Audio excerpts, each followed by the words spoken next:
அனைவருக்கும் கணித வணக்கம். இப்போ பார்க்க போகிறது 6ஆம் வகுப்புக்குரிய கணக்கு 2ஆம் பருவம் பயிற்சி 2இல் 1ல் 3ஆவதுல 2வது கணக்கு பார்க்க போகிறோம். குறிப்பிடப்பட்ட அலகிற்கு மாற்றுக. கொடுக்கப்பட்ட கணக்கு என்ன கொடுத்துருக்காங்க அப்படின்னா 4 கிலோமீட்டர் 300 மீட்டர், அதிலிருந்து மீட்டருக்கு மாற்ற சொல்லி கொடுத்துருக்காங்க. மீட்டர் 300ங்கிறது மீட்டரில் கொடுத்துட்டாங்க. 4 கிலோமீட்டர், அந்த 4 கிலோமீட்டர் தான் நம்ம மீட்டருக்கு மாற்றிட்டு ரெண்டையும் சேர்த்து கூட்டி ஆன்சரை போட போகிறோம். இப்போ இந்த கணக்கை பொறுத்த வரைக்கும் கிலோமீட்டரை ஃபஸ்ட்டு நம்ம என்னவா மாற்ற போகிறோம், மீட்டராக மாற்ற போகிறோம். இப்போ பார்த்தீங்கன்னா இந்த மாதிரி எழுதியிருக்கேன்.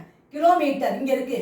1 கிலோமீட்டர் என்பது 10 ஹெக்டாமீட்டர், 100 டெகாமீட்டர், 1000 மீட்டர். அப்போ இந்த கணக்கை பொறுத்த வரைக்கும் 1 கிலோமீட்டர் என்பது 1000 மீட்டர்.